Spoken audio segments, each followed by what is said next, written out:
Hello, listening friends. नमस्कार श्रोता मित्रों, Welcome to this broadcast. इस प्रसारण में आपका स्वागत है। We began in the last message a new series of messages entitled The Blessings of Surrender. पिछले संदेश में हमने समर्पण की आशीष नामक संदेश श्रृंखला शुरू की। Last time I promised you that today I would tell you the three conditions under which you can receive the blessings of God. पिछले प्रसारण में मैंने आपसे वादा किया था कि आज मैं आपको उन 3 शर्तों के विषय में बताऊंगा जिनके द्वारा आप परमेश्वर की आशीषें प्राप्त कर सकते हैं। But first, let's take a closer look at the question Elisha asked the widow. लेकिन पहले आइए गौर से उस प्रश्न को देखें जो एलीशा ने उस विधवा से पूछा। What do you have in your house? तेरे घर में क्या है? Let me turn this question around and point it to you. मैं इस प्रश्न को मोड़कर आपकी ओर लाता हूं। What do you have in your house? आपके घर में क्या है? Can you say with confidence that I have been empowered by the Holy Spirit of God? क्या आप विश्वास के साथ कह सकते हैं कि मैं परमेश्वर के पवित्र आत्मा की सामर्थ्य से भरा हुआ हूं? Can you say I live in the power of the Spirit of God? क्या आप कह सकते हैं मैं परमेश्वर के आत्मा की सामर्थ्य में जीता हूं? Can you say with confidence I walk in the power of the Holy Spirit of God? क्या आप विश्वास के साथ ये कह सकते हैं कि मैं परमेश्वर के पवित्र आत्मा की सामर्थ्य में चलता हूं? Remember in 2 Kings the widow said I have a jar of oil. याद करें दूसरे राजा में विधवा ने कहा मेरे पास तेल की हंडी है।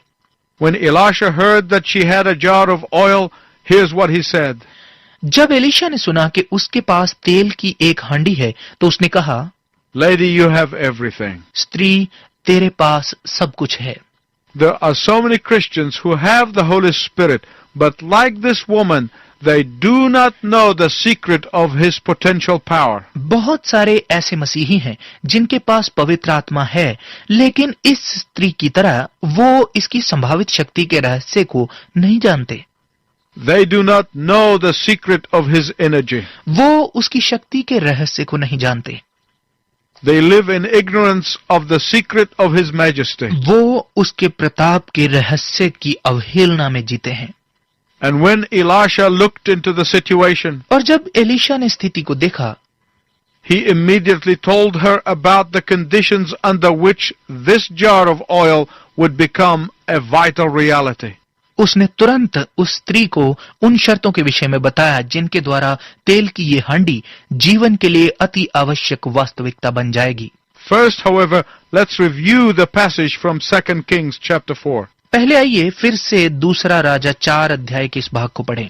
आइए इस समय हम पढ़ेंगे राजा की दूसरी पुस्तक 4 अध्याय 1 से लेकर 7 पद। भविष्यद्वक्ताओं के चेलों की पत्नियों में से एक स्त्री ने एलीशा की दोहाई देकर कहा, तेरा दास मेरा पति मर गया और तू जानता है कि वो यहोवा का भय मानने वाला था और जिसका वो कर्जदार था वो आया है कि मेरे दोनों पुत्रों को अपने दास बनाने के लिए ले जाए। एलीशा ने उससे पूछा, मैं तेरे लिए क्या करूं? मुझसे कह कि तेरे घर में क्या है? उसने कहा, तेरी दासी के घर में एक हांडी तेल को छोड़ और कुछ नहीं है। उसने कहा, तू बाहर जाकर अपनी सब पड़ोसिनों से खाली बर्तन मांग लिया और थोड़े बर्तन न लाना। फिर तू अपने बेटों समेत अपने घर में जा और द्वार बंद करके उन सब बर्तनों में से तेल उंडेल देना और जो भर जाए उन्हें अलग रखना।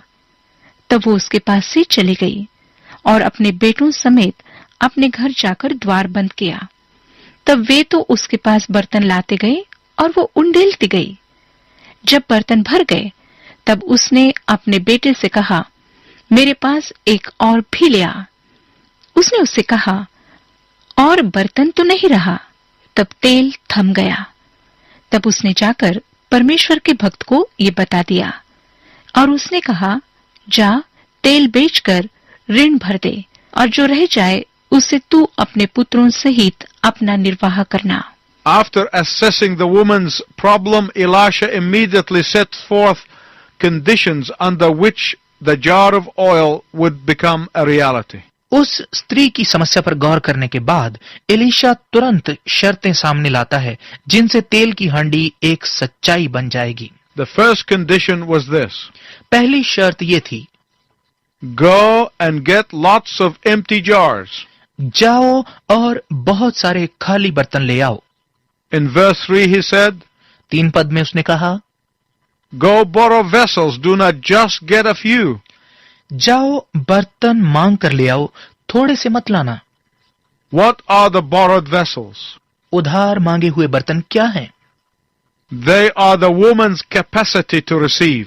वो स्त्री की प्राप्त करने की क्षमता है। The more vessels she has, the more oil she will receive. जितने अधिक बर्तन उसके पास होंगे उतना अधिक तेल वो प्राप्त करेगी। The more empty they are, the more full of oil they will become. जितने अधिक वो खाली होंगे उतने अधिक तेल से वो भर जाएंगे। The moment she ran out of empty vessels, the oil stopped flowing. जिस क्षण उस स्त्री के पास बर्तन खत्म हो गए उसी क्षण तेल बहना बंद हो गया। My listening friends, this is very important. मेरे श्रोता मित्र, ये बहुत महत्वपूर्ण है। God will only bless you to the capacity that you make available to Him. परमेश्वर आपको आपकी उसी क्षमता तक आशीषित करेगा जितनी आप उसको उपलब्ध कराएंगे।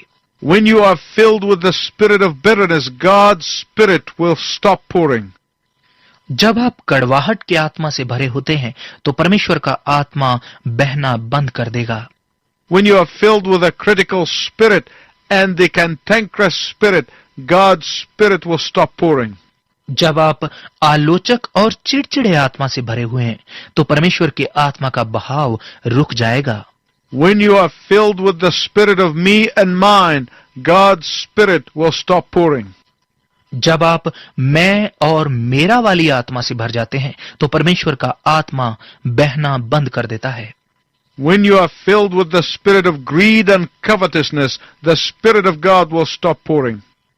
जब आप लालच और इच्छाओं के आत्मा से भर जाते हैं तो परमेश्वर के आत्मा का बहाव रुक जाता है। When you are filled with the spirit of vengeance or gossip or murmuring, God's spirit will stop pouring. जब आप प्रतिशोध या गपशप या कुड़कुड़ाने वाले आत्मा से भर जाते हैं तो परमेश्वर का आत्मा बहना बंद कर देता है। When you are filled with the spirit of lust and immorality, God's spirit will stop pouring. जब आप अभिलाषा और अनैतिकता के आत्मा से भरे हुए हैं तो परमेश्वर के आत्मा का बहाव रुक जाएगा। For some of you, the Spirit of God has been stopped from pouring into your life long ago, and you do not even know it. आप में से कईयों के जीवन में परमेश्वर के आत्मा का बहाव बहुत देर पहले से रुका हुआ है और आप ये जानते तक नहीं हैं। Some of you stopped becoming empty jars long time ago, and you are spiritually as dry as a bone. आप में से कईयों ने बहुत देर पहले से खाली बर्तन बनना बंद कर दिया था और आप आत्मिक रूप से हड्डी की तरह सूखे हुए हैं। Some of you have given up receiving the daily pouring of the Holy Spirit long time ago. आप में से कईयों ने बहुत समय पहले से पवित्र आत्मा के रोजाना बहाव को प्राप्त करना त्याग दिया है। Yet you have been faking your spiritual walk because that is what you think is expected of you. फिर भी आप अपनी बनावटी आत्मिक चाल चलते जा रहे हैं क्योंकि आप सोचते हैं कि आपसे इसी की आशा की जाती है। Today you must offer God an empty jar if you want to be filled of the Holy Spirit. आज आपको परमेश्वर को खाली बर्तन देना ही होगा यदि आप पवित्र आत्मा से भरे जाना चाहते हैं। Today you must borrow your full capacity of emptiness if you want God to bless you. आज आपको खालीपन की अपनी पूर्ण क्षमता उधार मांग कर लानी है यदि आप चाहते हैं कि परमेश्वर आपको आशीषित करे। If you want to experience the inner filling of God's Holy Spirit again, यदि आप फिर से परमेश्वर के पवित्र आत्मा के द्वारा अंदरूनी भरपूरी का अनुभव करना चाहते हैं, if you want the Spirit of God to be poured into your life again, यदि आप चाहते हैं कि परमेश्वर का आत्मा फिर से आपके जीवन में उंडेला जाए, then you have to empty yourself now. तो आपको अभी अपने आप को खाली करना होगा। The first condition was gathering all the empty jars. पहली शर्त खाली बर्तन इकट्ठा करना थी। The second condition is found in verse 4. दूसरी शर्त 4 पद में मिलती है। You shall shut the door behind you and your sons. तू अपने और अपने बेटों सहित दरवाजा बंद कर लेना। In Luke chapter 11 verse 13, Jesus said, लूका रचित सुसमाचार 11 अध्याय के 13 पद में यीशु ने कहा, If you then being evil know how to give good gifts to your children, how much more will your heavenly Father give the Holy Spirit to those who ask Him? जब तुम बुरे होकर अपने बच्चों को अच्छी वस्तुएं देना जानते हो, तब तुम्हारा स्वर्गिक पिता अपने मांगने वालों को पवित्र आत्मा क्यों नहीं देगा? God is far more anxious to pour His Spirit of power. परमेश्वर अपने सामर्थ्य के आत्मा को उड़ेलने के लिए कहीं अधिक इच्छुक है। God is far more anxious to pour His Spirit of joy and peace. परमेश्वर अपने आनंद और शांति के आत्मा को उड़ेलने के लिए कहीं अधिक इच्छुक है। God is far more anxious to put blessings into your life than you are willing to receive. परमेश्वर आपके जीवन में आशीषें देने के लिए उससे कहीं अधिक आतुर है जितनी आप प्राप्त करने के लिए इच्छा करते हैं।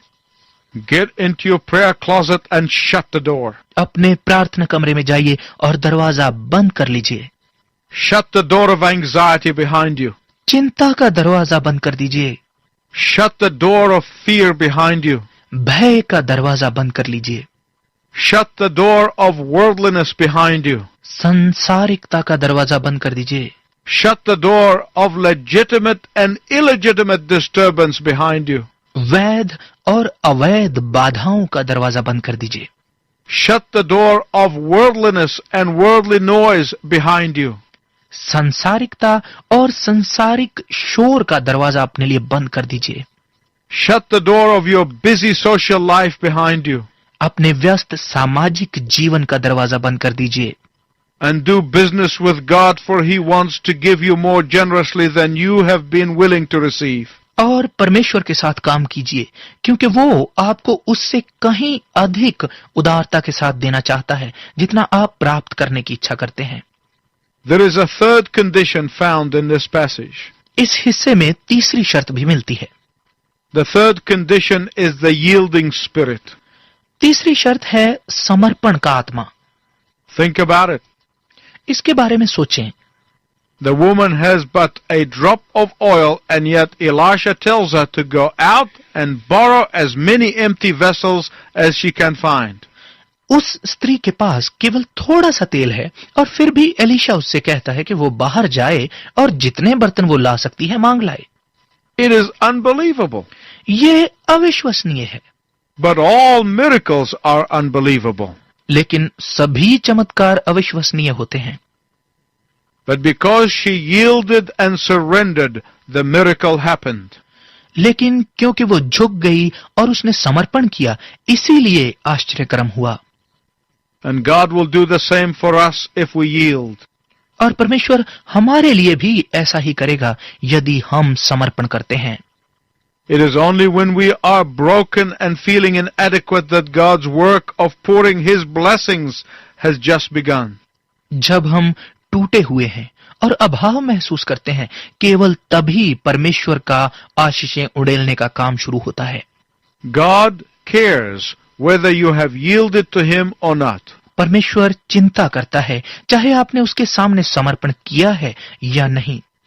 The way you respond to your own brokenness, अपने टूटेपन पर प्रतिक्रिया करने का आपका तरीका, the way you respond to your feeling of inadequacy, अपने अभाव के एहसास को प्रत्युत्तर देने का आपका तरीका, the way you surrender or do not surrender to God, आपका परमेश्वर के सामने समर्पण करने या ना करने का तरीका will determine whether you will be blessed or not.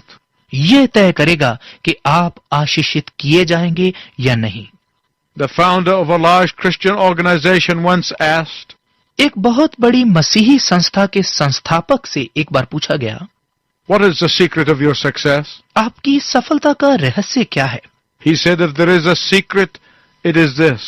उसने कहा, यदि कोई रहस्य है तो वो ये है, God has had all there was of me. मेरा सब कुछ परमेश्वर से था। Once the oil was poured into the jars, एक बार जब तेल बर्तनों में उड़ेल दिया गया, Elisha said, एलीशा ने कहा, Go sell your oil, pay your debt, and you and your sons live on the rest. जा अपना तेल बेच, अपना कर्ज चुका और बचे हुए से तुम और तुम्हारे पुत्र अपना जीवन निर्वाह करो। Do you want to be blessed of God? क्या आप परमेश्वर से आशीषित होना चाहते हैं? Do you want to experience the power of God? क्या आप परमेश्वर की सामर्थ्य का अनुभव करना चाहते हैं? Then you must surrender your empty vessel to Christ.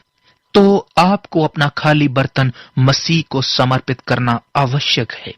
Write to me and tell me how you have surrendered to the Lord Jesus Christ.